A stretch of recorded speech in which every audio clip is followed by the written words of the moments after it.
Magandang araw, Pilipinas. Bayan na sa bansa na ang mahigit sa 300 Pilipino na sinundo ng pamahalaan sa gitnang silangan sa pamamagitan po ng chartered flight.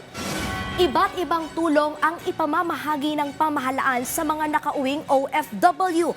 Yan ang sentro ng balita ni Denise Osorio.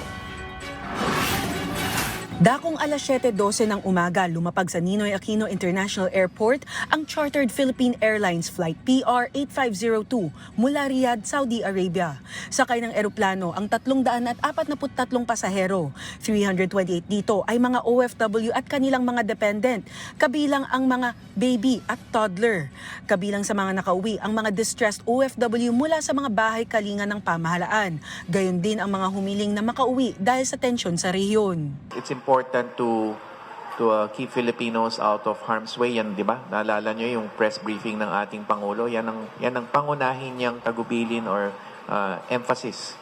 The safety of Filipinos and kasama dyan, katuwang dyan yung effort ng host government. Isa sa mga nakasakay sa chartered flight si Janet Tevor, isang OFW na halos hindi na umabot sa listahan ng mga nakauwi ngayong araw. Ayon sa OWA, may mga pasaherong hindi nakatuloy sa biyahe dahil sa mga aberya sa kanilang mga papel, tulad ng exit clearance. Kaya kinailangang punuin ang mga nabakanteng pwesto at nakasabay si Janet bilang isang chance passenger. Matapos ang halos 3 buwan pananatili sa shelter dahil sa ilang kahirapang dinaranas mula sa kanyang mga dating employer. Naging huling pasahero si Janet kahapon. Kahapon lang talaga, ma'am, kasi hindi kami iniwan ng mga official doon. Gusto nila makasakay talaga kami. Nakasabay talaga ako, ma'am, last passenger. Mababait po sila na mga staff.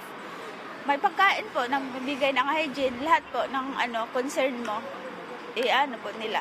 Sinalubong ng DMW, OWA, DOH, DSWD at ng kanilang mga support team para agad na maasikaso ang mga repatriates. May nakahanda ring tulong para mapadali ang kanilang pag-uwi sa kanilang mga lalawigan, kabilang na ang bus fares at local flight tickets, pansamantalang matutuluyan kung kinakailangan, at iba pang post-repatriation assistance. Sa loob ng 1 linggo, halos 1,000 OFW na ang natutulungan makabalik sa bansa sa pamamagitan ng mga chartered flight, commercial flight at iba pang hakbang ng pamahalaan. This cannot be done by one agency alone. That's why we appear here as one government.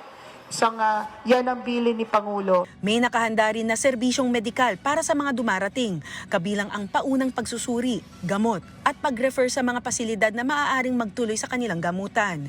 Nakatutok rin ang DOH sa mental health ng mga OFW at ng kanilang mga pamilya, lalo na sa mga dumaan sa matinding pangamba at stress. Kaya kailangan muna meron tayong psychological first aid. Doon nalalaman kung merong evident or yung latent, kumbaga, later magmamanifest. So, doon po makikita kung saan siya dapat i-refer. Okay? Meron kasi yung kailangan ng hindi lang counseling, meron ding gamot talaga, kailangan. Or meron yung kailangan talaga dalhin sa facility. So, depende dun sa evaluation. Bukod sa agarang tulong, may mga nakahanda rin na programa para sa reintegration ng mga umuuwing OFW, kabilang ang hanap buhay, pagsasanay, at iba pang uri ng suporta. Bukas naman, nakatakdang dumating ang 50 mga OFW na nanggaling ng Kuwait. Denise Osorio, para sa Pambansang TV, sa Bagong Pilipinas.